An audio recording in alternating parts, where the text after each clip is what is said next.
एक गांव में शिवानी नाम की लड़की रहती थी। शिवानी बचपन से ही पढ़ने में बहुत कमजोर थी। उसके शरीर का रंग सांवला था, चेहरे का डिजाइन कुछ खास नहीं था। औरों की अपेक्षा भगवान उसके दांत के भी बनावट अच्छा नहीं दिए थे। बाल भी घुंघराले जैसे थे। शिवानी का चेहरा अच्छा ना होने के कारण स्कूल में बच्चे अक्सर उसे चिढ़ाते रहते थे। कोई शिवानी का फ्रेंड बनने के लिए तैयार नहीं था। जब शिवानी अपने गांव के गलियों से गुजरती थी, बगल में खड़े लोग भी अपना मुंह फेर लेते थे। शिवानी को इस बात से बहुत ज्यादा पीड़ा होता था। वह यह नहीं समझ पा रही थी क्योंकि वह बहुत छोटी बच्ची थी। आखिर बात क्या है? मेरे चेहरे को देखकर लोग अपना मुंह क्यों फेर लेते हैं? शिवानी जब स्कूल से घर वापस आती थी तब अपनी माँ से एक यही सवाल करती थी कि माँ, जब मैं स्कूल से घर आती हूँ तो लोग मुझे ऐसे क्यों देखते हैं और स्कूल में भी मुझसे कोई बात नहीं करता है। मेरा कोई फ्रेंड भी नहीं बन रहा है और मुझसे कोई बातचीत भी नहीं करता है। इतना बात सुनकर शिवानी की माँ के आंख में आंसू आ गए। वो फफक फफक कर रोने लगी, लेकिन अपनी बिटिया को यह नहीं समझा पा रही थी तुमसे लोग इतना घृणा क्यों करते हैं। माँ शिवानी से बहुत ज़्यादा प्यार करती थी। गली मोहल्ले में शिवानी मनहूस जब लोग बोला करते थे, शिवानी की माँ कड़ी शब्दों में जवाब दे देती थी। शिवानी की माँ अपने कलेजे के टुकड़े को हर वक्त अपने साथ में रखती थी और जो भी उसे बोलता था उसके बदले में जवाब देती थी। शिवानी धीरे धीरे अपनी पूरी उम्र जीने की एक आदत बना ली और जो लोग बोल रहे थे उसके पीछे कुछ और सुनने के लिए तैयार नहीं रहती थी। बस अपने काम से मतलब रखती थी, पढ़ाई करती थी और वापस घर लौट जाती थी। धीरे धीरे शिवानी बड़ी होती चली गई। अब उसकी उम्र शादी करने लायक हो गई थी। अब उसके पापा लड़का खोजने के लिए एक गांव से दूसरे गांव शहर में जाने लगे, लेकिन जो भी लड़का वाला शिवानी को देखने के लिए आता था वह बिना पसंद किए ही लौट जाता था। ऐसे बहुत बार हुआ। अब बहुत दिक्कत होने लगा शिवानी की शादी करने में। शिवानी के पापा भी थक चुके थे लड़का खोजते खोजते। ऐसा कोई गांव नहीं था जिस गांव में शिवानी के पिता लड़का खोजने के लिए नहीं गए थे। अब शिवानी के पापा भी गुस्से में आकर शिवानी को मनहूस बोलना चालू कर दिए, लेकिन माँ तो एक ऐसी थी जो सभी लोगों को समझाती थी और शिवानी के बारे में भला बुरा कहने वालों को सबक सिखाती थी। भगवान ने भी शिवानी के साथ बहुत ही क्रूरता मजाक किया था। शरीर के बनावट ऐसे बना दिए थे जिसे देखकर कोई भी लड़का वाला पसंद ही नहीं करता। शिवानी भी इस बात को लेकर चिंता कर रही थी कि पापा मेरे लिए इतना दूर दूर तक जाते हैं लड़का देखने के लिए, लेकिन मुझे कोई भी लड़का पसंद नहीं करता है।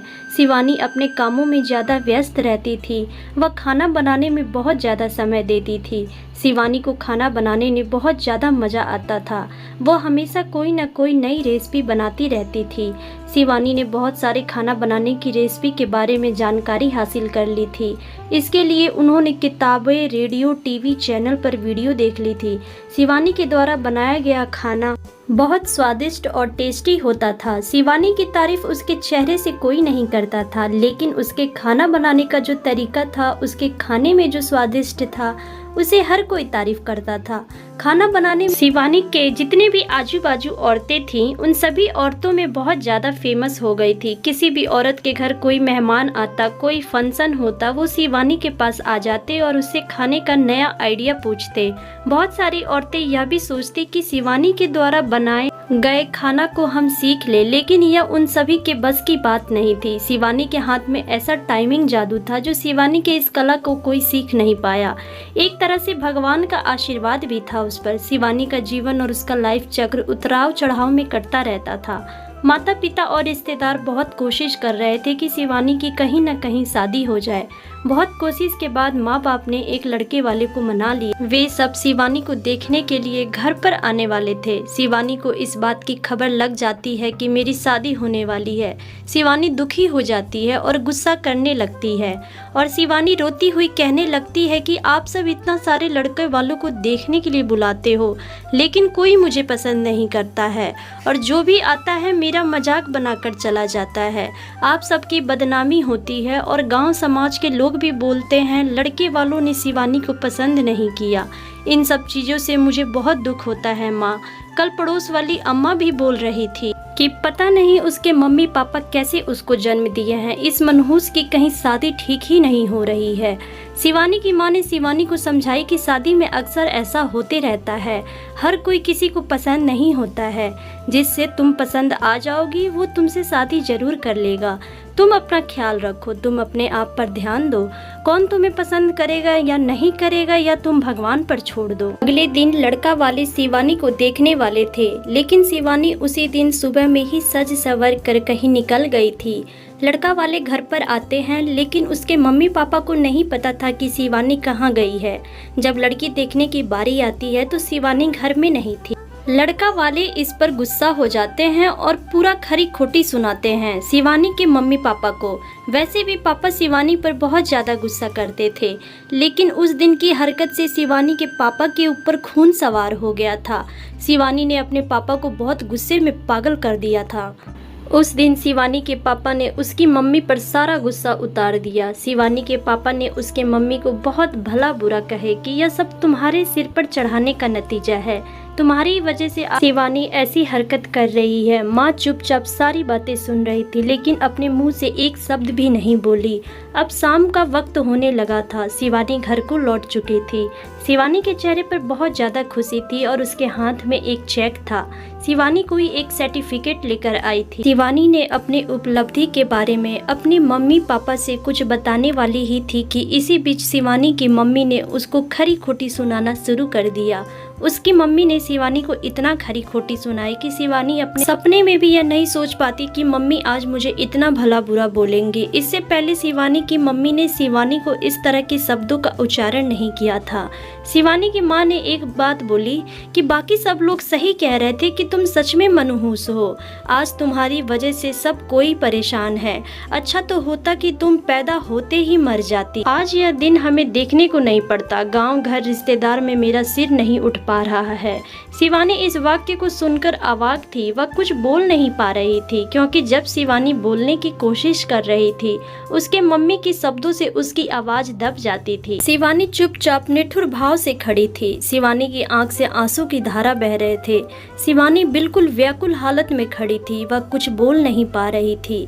शिवानी अपनी माँ से एक ही सवाल कर रही थी, माँ क्या मैं इतनी बदनसीब हूँ कि आप मुझे मारना चाहती थी? क्या मैं मर जाऊं? मैं इतनी बुरी हूं? आप मुझे मारना चाहती थी? मैं ऐसा क्या गलती कर दी हूं? शिवानी के द्वारा बोला गया एक भी बात का असर उसके मम्मी पर नहीं था। शिवानी की मम्मी काम कर रही थी और गुस्से में आरती के ऊपर में अनेकों बात का प्रहार कर रही थी। शिवानी निठुर भाव से अपने मम्मी की ओर देख रही थी और उसके बातों को सुन रही थी। आंख से आंसू बह रहे थे, लेकिन शिवानी चुपचाप खड़ी रही और बोल रही थी, माँ क्या आप मुझे मारना चाहती हो? गुस्से में मम्मी ने भी बोल दी हाँ। शिवानी बिना एक पल बिताए ही सीधा अपने कमरे में जाकर दरवाजा बंद कर लेती है। 1-2 मिनट के बाद में मम्मी का गुस्सा शांत होता है। तब शिवानी की मम्मी को अपनी गलती का एहसास होता है। उसकी मम्मी शिवानी के रूम की तरफ गई और दरवाजा खोलने के लिए बोली, लेकिन शिवानी ने अपने रूम को अंदर से बंद कर लिया था। शिवानी की माँ ने जब देखा कि शिवानी अंदर से दरवाजा बंद कर ली है, शिवानी की माँ सोची कि यह कोई गलत कदम ना उठा ले, इसलिए शिवानी की मम्मी ने शिवानी के पापा के पास तुरंत कॉल की और बोली घर आने के लिए। दोनों ने दरवाजा खोलने के लिए काफ़ी कोशिश की, लेकिन शिवानी दरवाजा नहीं खोली। कुछ समय बीतने के बाद शिवानी के पापा को अब एहसास हो गया कि शिवानी कुछ गलत कर ली है। शिवानी के पापा ने तुरंत दरवाजा को तोड़ दिया। शिवानी के मम्मी पापा ने अंदर का सीन देखा तो अवाक रह। शिवानी ने दुपट्टे का फंदा बनाकर पंखा से लटक रही थी। अभी ज्यादा वक्त नहीं हुआ था, वो सिर्फ बेहोश हुई थी। माँ और पापा ने तुरंत उसे उठाकर पंखा से अलग किया, फिर गले से दुपट्टा निकाला और बेड पर शिवानी को लिटा दिया। स्थिति को देखते हुए उन्होंने तुरंत डॉक्टर को कॉल लगाई। माँ की नज़र अपनी लाडली बेटी शिवानी के मुट्ठी बंधे हाथों पर जाता है। हाथ में एक चिट्ठी रहता है और टेबल पर पड़ी 6 लाख का चेक मिलता है, जिसमें 5 स्टार होटल में शेफ की नौकरी करने के लिए कंफर्मेशन लेटर था। उसी कंफर्मेशन लेटर और चिट्ठी को लेने के लिए शिवानी बाहर गई हुई थी। कुछ समय के बाद डॉक्टर आते हैं और शिवानी का इलाज करते हैं। डॉक्टर शिवानी का चेकअप करने के बाद बोलते हैं कि शुक्र है लड़की बच गई, कुछ सेकंड और देर होता तो आज ये लड़की हम सबके बीच में नहीं होती। शिवानी बेड पर बेहोश अवस्था में पड़ी थी। डॉक्टर ने बोला कि शिवानी धीरे धीरे कुछ घंटों में ठीक हो जाएगी, मैं दवा लिख दे रहा हूँ जिसे आप मेडिकल स्टोर से मंगा लीजिए। माँ और पापा ने उस चिट्ठी को खोलकर पढ़ा जिसमें कुछ इस प्रकार से लिखा था, मम्मी और पापा, मैं जानती हूँ कि मैं जन्म से लेकर आज तक कोई ऐसा कार्य नहीं कि जिससे आप लोगों को गर्व महसूस हो, लेकिन मैं आपसे बताना चाहती हूँ कि मैं खाना पकाने में नेशनल लेवल कंपटीशन को जीत चुकी हूँ। इसमें मुझे 6 लाख का चेक और प्रथम स्थान मिला है। मेरे द्वारा बनाया गया खाना ऑर्गेनाइजेशन को बहुत पसंद आया कि वह मुझे एक बहुत बड़े होटल में बतौर मास्टर शेफ की नौकरी के लिए कंफर्मेशन लेटर भी दे दिया था। पूरी दुनिया मेरे खिलाफ हो, मुझे इस बात का कोई फर्क नहीं पड़ता था और ना ही पापा की कड़वी बातें मुझे रुलाती थी। मैं पापा से हर वक्त प्यार करती थी और मम्मी को दिल से चाहती थी। मैं जानती थी कि मम्मी और पापा केवल बाहर से ही सख्त दिखते हैं, लेकिन अंदर से मुझे बहुत ज़्यादा प्यार करते हैं। यदि मम्मी और पापा मुझे प्यार नहीं करते तो मेरे लिए बिना कहे हुए कपड़ा, मिठाई, किताबें नहीं लेकर देते। माँ की ममता और प्यार को कोई क्या बयां कर सकता है। माँ मेरी चाहत और दुनिया थी। पापा का प्यार मुझे बहुत सताएगा। मैं अब इस दुनिया को अलविदा कहकर जा रही हूँ। मेरी माँ, मेरे पापा इस दुनिया के सबसे खूबसूरत इंसान हैं। मैं जानती हूँ कि आपने कभी न कभी भगवान से प्रार्थना जरूर की होगी कि अगले जन्म में मेरे को ऐसा औलाद मत दीजिएगा, लेकिन मैं भी भगवान से प्रार्थना करती हूँ कि अगले जन्म में मैं क्या 7 जन्मों तक मुझे आप जैसे ही मम्मी पापा मिले। और आज यह प्रार्थना कर रही हूँ कि मैं उस भगवान के पास जा रही हूँ जिसे आप लोग बहुत पहले मुझे वहाँ पर भेजना चाहते थे। चिट्ठी में बहुत सारे इमोशनल बातें लिखी गई थी जिसे पढ़कर शिवानी के मम्मी पापा के पांव तले जमीन खिसक गए थे। शिवानी के मम्मी पापा बहुत पछतावा कर रहे थे और उनके आंखों से आंसू बहुत ज्यादा गिर रहे थे। शिवानी बेड पर पड़ी हुई थी। उसकी माँ उसके सिर पर हाथ फेर कर रो रही थी। पिता को बर्दाश्त नहीं हो रहा था, वह भी शिवानी के लिए जोर जोर से चिल्लाकर रोने लगे। शिवानी के पिता अपनी बातों पर बहुत शर्मिंदगी महसूस कर रहे थे। दोस्तों, इस कहानी से हमें यह शिक्षा मिलती है कि हमें कभी भी दूसरे के बारे में कमेंट नहीं करना चाहिए। भगवान जो भी जिस व्यक्ति को देता है वह कुछ सोच समझ कर ही देता है। दूसरे पर कमेंट करने से पहले खुद को भी देख लेना चाहिए कि हमारे अंदर कितना अवगुण है। दोस्तों, उम्मीद करती हूँ यह कहानी आपको पसंद आई होगी। कहानी पसंद आई हो तो वीडियो को लाइक शेयर करना बिल्कुल भी ना भूलें। चैनल पर नए हैं तो चैनल को सब्सक्राइब जरूर करें। मिलते